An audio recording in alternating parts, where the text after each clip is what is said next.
Welcome friends, मैं हूँ SP sir, NEET biology teacher. Last video में हमने देखे थे incomplete dominance, codominance, pleiotropy, lethal genes, multiple alleles, polygenic inheritance वगैरह वगैरह। आज हम देखेंगे सेक्स डिटर्मिनेशन। सेक्स डिटर्मिनेशन मतलब होने वाला बच्चा लड़का होगा या लड़की होगी। तो मोस्ट ऑफ द ऑर्गेनिजम्स और प्लांट्स भी यूनिसेक्सुअल होते हैं, यानी उनमें मेल और फीमेल सेपरेट सेपरेट पार्ट्स होते हैं।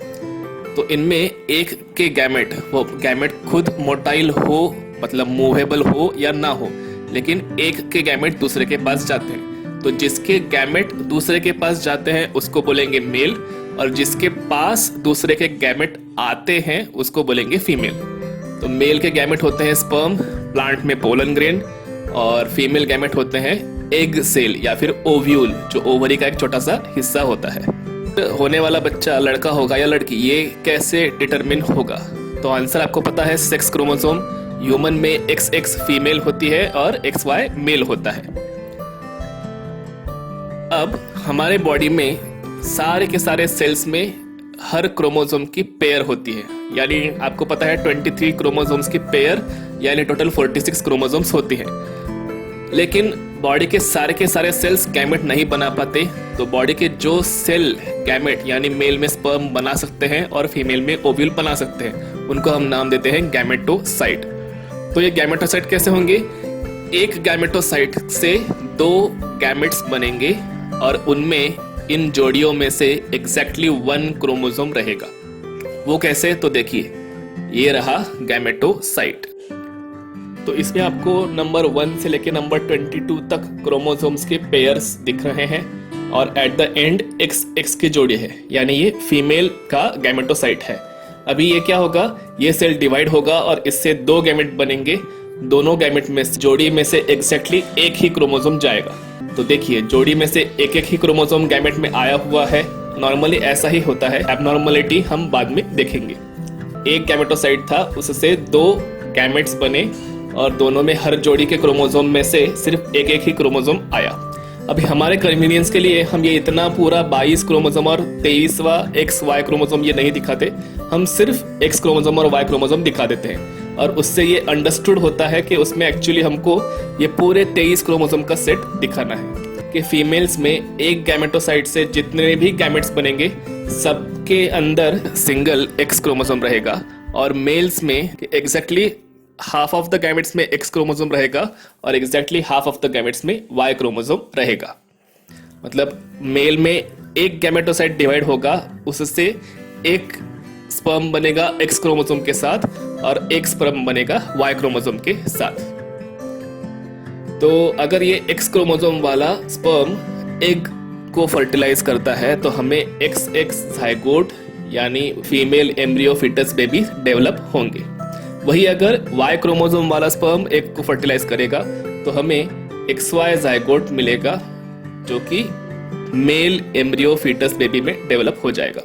तो इस तरह से ह्यूमन में मेल्स हेटेरोजाइगोटिक है, यानी X और Y कैसे अलग अलग है, और ह्यूमन फीमेल्स कैसी हैं? XX एक जैसे हैं, इसलिए उसको बोलेंगे homozygotic. Sex determination will depend on the father and not the mother. और तो और ये डिटरमिन कब होगा? At the time of fertilisation, यानी जब for the first time sperm और एग एक साथ कंबाइन होंगे, फ्यूज होंगे, तभी ये डिटरमिन हो जाता है, तभी ये फिक्स हो जाता है कि होने वाला बच्चा लड़का होगा या लड़की होगी। और इसको बाद में किसी भी चीज से हम चेंज नहीं कर सकते। यहाँ जो बताया है वही ट्रुथ है। तो अभी हम बर्ड्स के अंदर का सेक्स डिटर्मिनेशन देखेंगे। ह्यूमंस में फीमेल थी XX होमोजाइगस और मेल था XY हेटेरोजाइगस।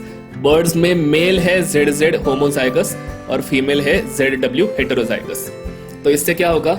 अगर बर्ड्स में मेल का स्पर्म फीमेल के Z क्रोमोसोम वाले एग पे गया तो रिजल्टेंट जाइगोट और बेबी मेल हो जाएगा, और अगर मेल का स्पर्म W क्रोमोसोम वाले एग सेल के ऊपर गया, उसके साथ कंबाइन हुआ, तो होने वाला बेबी फीमेल बर्ड होगा। फिर हम देखते हैं sex determination in honey bee या फिर बहुत सारे इंसेक्ट में जिस तरह से सेक्स डिटर्मिनेशन होता है वो हम देखेंगे। तो इनमें होता है वो हैप्लॉइड डाइप्लॉइड टाइप का सेक्स डिटर्मिनेशन होता है, उसी को XX XO टाइप भी बोला जाता है। इनमें सेपरेटली सेक्स क्रोमोसोम सब में होना जरूरी नहीं होता है। सेक्स डिटरमिनेशन होता है प्लॉइडी से। तो मेल जो रहेंगे वो हैप्लॉइड रहेंगे, यानी कि उनमें सारे क्रोमोसोम्स का सिंगल हिस्सा ही रहेगा, और फीमेल्स डायप्लॉइड रहेंगी, यानी उनमें सारे क्रोमोसोम्स की जोड़ियां रहेंगी। Females will produce haploid eggs, male will produce haploid gametes. अगर ये एग को स्पर्म ने फर्टिलाइज नहीं किया तो ये फीमेल का एग कन्वर्ट होगा हैप्लॉइड जाइगोट में, और वो एज अ मेल डेवलपमेंट होगा।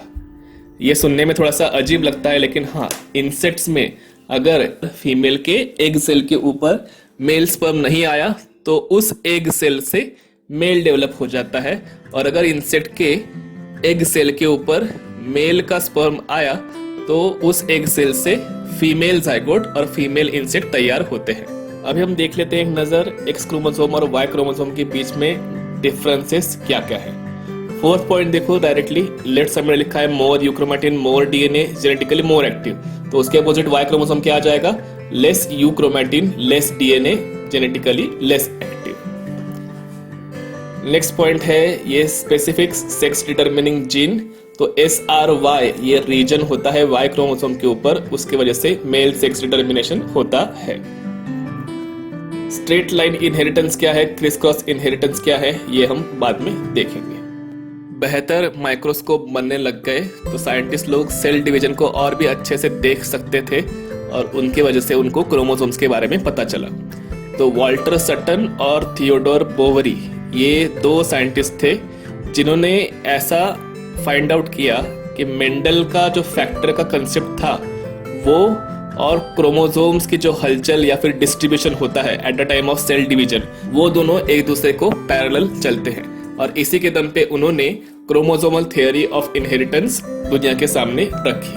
पहली बात, chromosomes are carriers of genetic material. Second, functionally chromosomes क्या होंगे, वो है लीनियर स्ट्रक्चर्स। ये कैसा है कि क्रोमोसोम्स मानो हमारे बुक के जैसे हैं, जैसे बुक हमें एक ही दिखती है और उसपे क्या है, बहुत सारे पेजेस हैं। दिखने में बुक एक है, लेकिन हमें पता होता है कि उसके अंदर बहुत सारे चैप्टर्स अलग अलग हैं। तो उसी तरह से फंक्शनली क्रोमोसोम्स भी कैसे हैं, मानो बहुत सारे पेजेस एक सीक्वेंस में लगा के रखे हैं, और उनमें जो हर एक चैप्टर की पोजीशन है वो पोजीशन, वो लोकेशन, वही लोकस हो जाएगा। तो सोमैटिक सेल्स मतलब बॉडी सेल्स में सारे क्रोमोसोम्स एक जोड़ी में रहते हैं, इसी को हम बोलते हैं डायप्लॉइडी, ब्रैकेट में 2n ऐसे दिखाते हैं।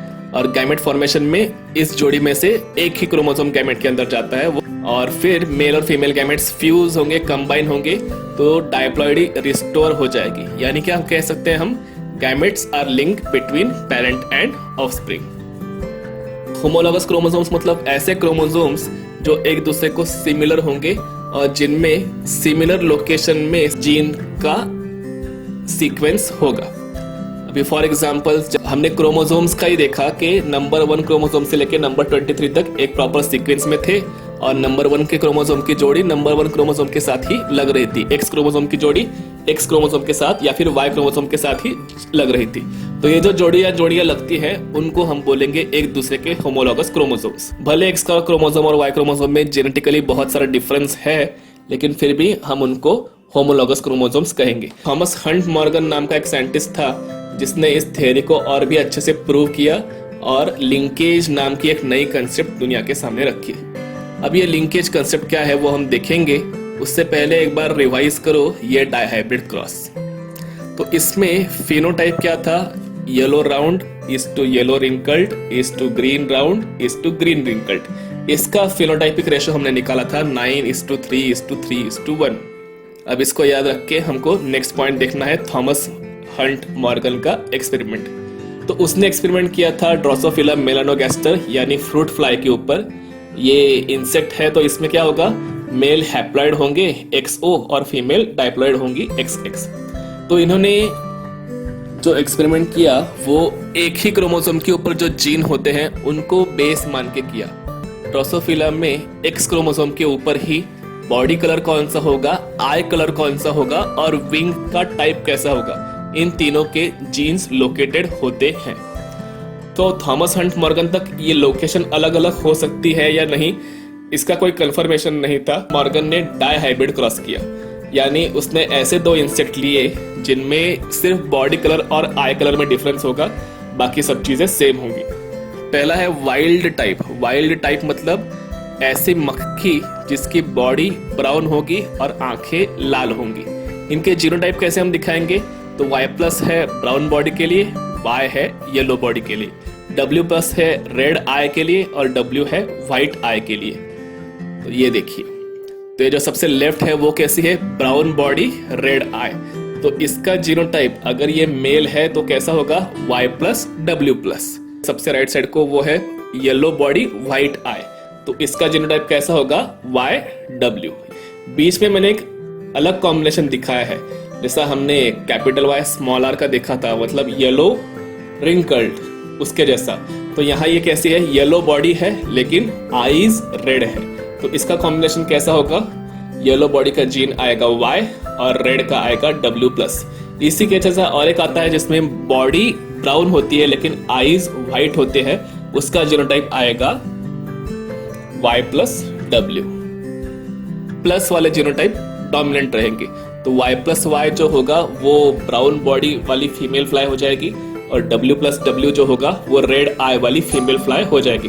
मतलब फॉर एग्जांपल जैसे कैपिटल Y स्मॉल y ये येलो ही रहता है, वैसे यहाँ पे Y+Y ये जोड़ी ब्राउन बॉडी की रहेगी और W+W ये जोड़ी रेड आई की रहेगी।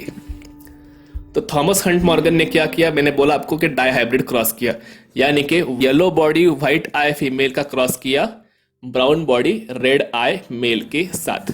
ये फीमेल है, येलो बॉडी व्हाइट आई, तो इसमें YYWW ये इसका जीनोटाइप रहेगा।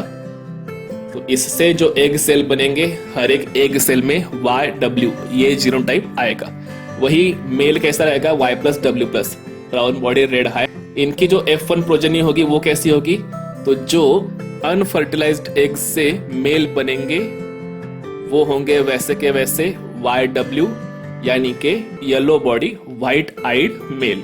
और फीमेल कैसी हो जाएंगी? फीमेल दिखने लग जाएंगी ब्राउन बॉडीड रेड आई। अभी इसमें देखो ये फीमेल कैसी है? Y+Y W+W, यानी ये कंपेरेबल है अपने dihybrid cross capital Y small y capital R small r से।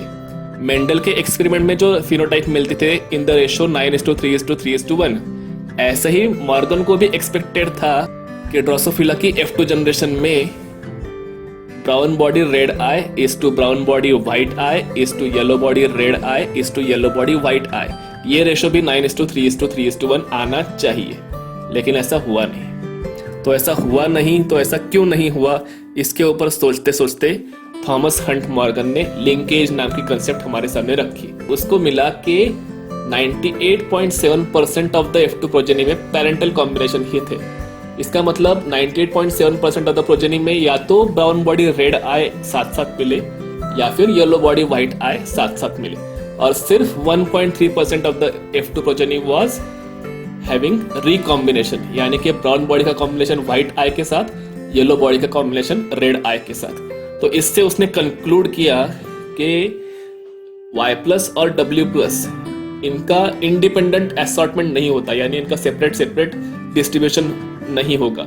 वो ऑलमोस्ट ऑल द टाइम, ये लगभग 99% टाइम Y+ और W+ एक साथ ही इनहेरिट होते हैं। वैसे ही Y और W का भी था, वो भी ऑलमोस्ट 99% टाइम एक साथ ही इनहेरिट होते हैं। इसी का मतलब जीन फॉर आई कलर और जीन फॉर बॉडी कलर ये किसी तरीके से एक दूसरे के साथ जुड़े हुए हैं, लिंक्ड हैं, और यही कंसेप्ट थी लिंकेज की। ऐसा ही डाइहाइब्रिड क्रॉस मॉर्गन ने रिपीट किया using red eye normal wing male crossed with white eye miniature wing female. इसको मिला के 37.2% of the F2 progeny showed recombination, यानी आई कलर और विंग टाइप इनमें भी लिंकेज है, लेकिन जितना स्ट्रॉन्ग लिंकेज बॉडी कलर और आई कलर में है उससे कम स्ट्रॉन्ग लिंकेज आई कलर और विंग टाइप में है। तो एक टाइप को उन्होंने नाम दे दिया क्लोजली लिंक्ड और दूसरे टाइप को नाम दे दिया लूजली लिंक्ड। अब इसके ऊपर उसका स्टूडेंट था अल्फ्रेड स्टर्टेवांट, उसने कहा कि क्रोमोसोम के ऊपर अगर जीन की लोकेशन यानी लोकस एक दूसरे के आसपास होंगे तो उनमें स्ट्रॉन्ग लिंकेज रहेगी, और अगर एक क्रोमोसोम के ऊपर दो जीन एक दूसरे से दूर दूर हैं तो उनमें लूज लिंकेज रहेगी। तो इसी के हिसाब से उसने क्रोमोसोम्स के ऊपर कौन कौन से जीन होंगे उसका मैप बनाना शुरू कर दिया। इसी मैप में जो भी उसको फाइंड आउट हुआ वही आज हम इलेक्ट्रॉन माइक्रोस्कोप के अंदर वही चीज बार बार कंफर्म होती हुई नजर आती है।